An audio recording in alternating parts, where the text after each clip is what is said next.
selamat datang di channel Anita Rahmanchan. Dukung channelku ya dengan cara subscribe, like, comment, and share sebanyak-banyaknya ya.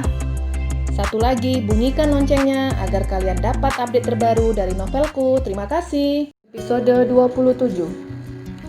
Aneska terbangun ketika alarm di ponselnya berdering. Ya ampun, aku tertidur. Gumamnya bingung. Duh, apa yang harus aku katakan ke Nona Zira nanti? Gumam Aneska. Aneska bergegas ke kamar mandi, sembari memikirkan cara menjelaskan ke Zira tentang buku pertama yang belum selesai dibacanya. Di ruang makan telah hadir semuanya, termasuk dua sahabatnya. Ada rasa jijik ketika Nyonya Rona dan Tanisa harus satu meja dengan dua perawat itu. Aneska tiba di ruang makan dengan mengenakan blazer, membuat penampilannya berbeda dari sebelumnya. Dia benar-benar meniru cara berpakaian Zira. Bu Tati, panggil Aneska. Kepala pelayan itu tidak menjawab panggilan Aneska. Bu Tati, jika kamu punya telinga, gunakan telingamu dengan benar. Tapi jika telingamu tidak ada fungsinya, segera copot, ujar Aneska tegas. Semua orang yang ada di meja makan menoleh ke arah Aneska, termasuk kedua sahabatnya. Menurut mereka, ada yang berubah dari Aneska. Selain cara berpakaiannya, kata-kata Aneska setajam silet. Iya, ada apa? Sahut Bu Tati gugup. Aneska menoleh dan memperhatikan hidung Bu Tati yang berwarna kebiruan akibat benturan kepalanya. Bukan hanya hidung, telinga juga aku bisa buat sama persis dengan hidung kamu, ujar Aneska ketus. Semua baru paham jika hidung Bu Tati perbuatan Aneska, tapi mereka tidak tahu apa yang menyebabkan Aneska berbuat demikian.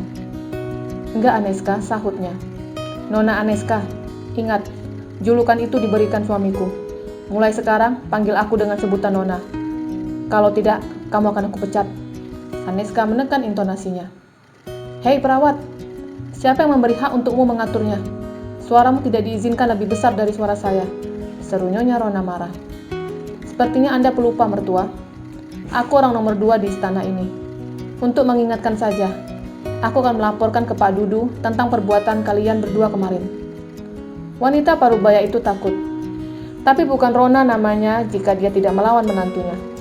Laporkan saja, aku tidak takut, sahutnya ketus. Aneska sudah malas berdebat.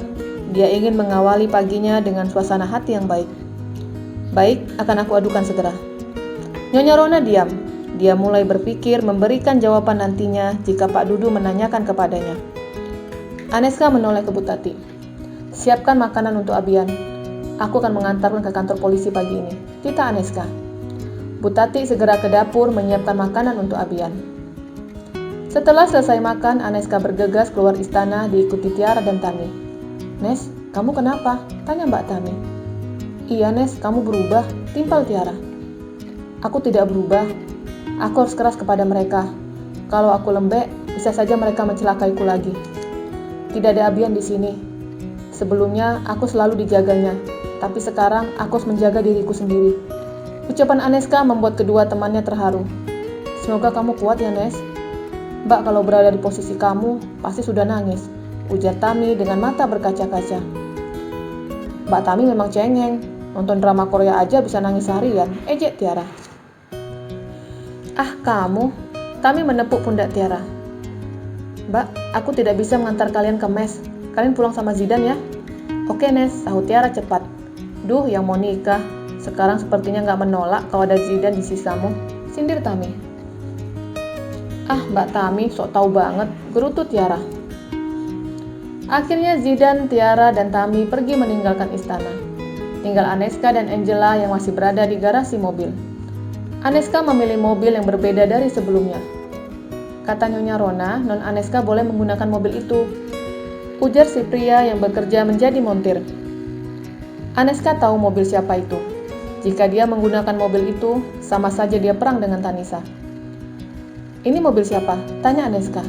Mobil Oma, sahut si pelayan. Aku pakai punya Oma saja. Bilang ke Oma kalau aku pinjam mobilnya. Aneska dan Angela sudah berada di mobil Oma. Mobil telah meluncur meninggalkan istana menuju kantor polisi terlebih dahulu. Pria yang bekerja sebagai montir masuk ke istana menghampiri Oma. Tapi dia melaporkan lebih dulu ke Nyonya Rona. Nyonya, Non Aneska naik mobil Oma, lapornya.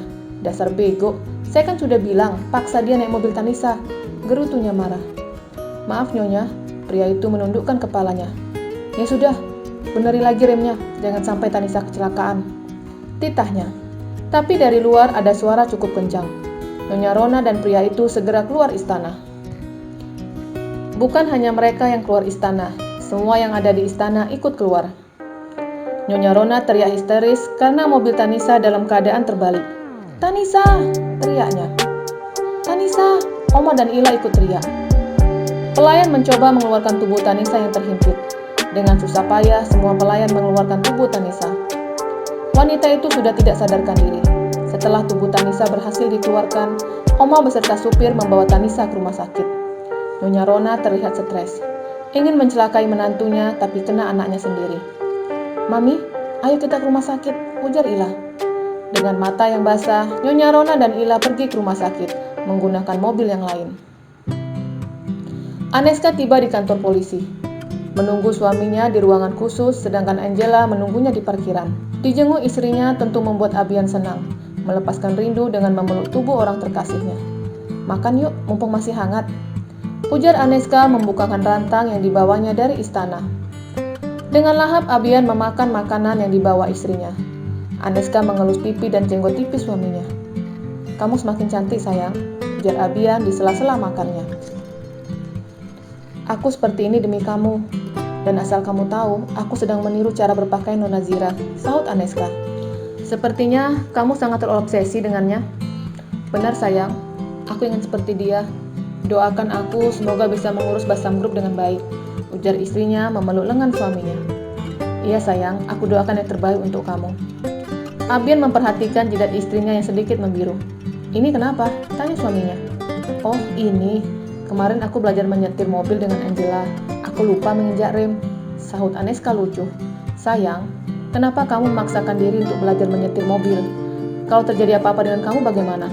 Tanya suaminya khawatir. Sayang, kamu yang bilang kepadaku untuk menjadi wanita hebat. Hebat dalam arti yang sebenarnya harus bisa dalam segala hal, salah satunya menyetir mobil. Aku takut kehilangan kamu. Abian memeluk istrinya. Aku hanya ingin doa dan restu darimu. Doakan aku agar dapat menjadi wanita hebat seperti yang kamu inginkan. Sebelum waktu berkunjung habis, Abian mencium bibir istrinya, bibir yang sangat dirindukannya. Tiba di Basam Group, pada saat semua staf telah bekerja. Aneska menuju ruangannya dan diikuti Angela dari belakang. Ketika hendak masuk ke ruangan yang biasa ditempati suaminya, Aneska tertegun karena ada sosok yang berbeda di meja Tia. Kamu? Tanya Aneska bingung. Saya Langit, Bu. Saya ditugaskan Pak Zidan untuk membantu Ibu, ujar Langit. Aneska menganggukkan kepalanya dan masuk ke dalam ruangan suaminya, sedangkan Angela diperintahkannya untuk duduk di meja kerjanya yang dulu berhadapan dengan Langit. Di dalam ruangannya, Aneska menghubungi Zidan. Tidak berapa lama, Zidan datang ke ruangan itu. Iya, Aneska? Apa kamu memindahkan pria itu ke sini? Iya.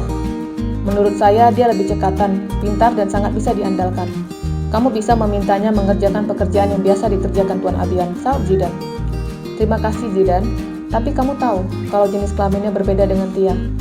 Kamu tahu sendiri kalau Abian sangat pencemburu, jelas Aneska. Iya, saya tahu. Mungkin saya akan menjelaskan ke Tuan Abian. Menurut saya yang terpenting adalah Basam Group, ujar Zidan lagi. Pintu ruangan diketuk. Masuk, Tita Aneska. Langit masuk ke dalam ruangan itu. Bu, 15 menit lagi meeting akan segera dimulai, ujar Langit. Aneska melirik Zidan. Oh, ini hanya meeting dengan para kepala departemen, jelas Zidan. Baik, sahut Aneska dan mempersilakan Langit untuk keluar dari ruangannya. Zidan, apa yang harus aku lakukan? Tanya Aneska bingung. Kamu hanya perlu membuka meeting, sisanya serahkan padaku. Ayo kita ke ruang meeting. Aneska dan Zidan berjalan keluar. Di depan Aneska menghampiri Angela. Angela, kamu tunggu di sini ya, ujarnya dan gadis itu menganggukkan kepalanya. Aneska menoleh ke Langit. Kamu juga ikut meeting? Tanya Aneska. Iya Bu, kata Tia saya harus hadir dalam setiap meeting, sahut Langit. Ketiganya berjalan menuju lift dan keluar dari lift ketika telah sampai di lantai meeting room berada. Semua yang ada di ruang meeting menoleh ke arah Aneska, karena penampilannya berbeda pada saat menjadi sekretaris Abian. Aneska mulai membuka meeting. dengan terbata-bata dan grogi tentunya. Dia membuka meeting, mengikuti setiap kata yang pernah diucapkan suaminya pada saat membuka meeting. Setelah Aneska selesai membuka meeting, Zidan mengambil alih. Mungkin meeting ini mendadak buat kalian. Saya hanya ingin memberitahukan semua tanggung jawab perusahaan beralih ke Ibu Aneska, ujar Zidan. Mendengar kata tanggung jawab membuat Aneska keringat dingin.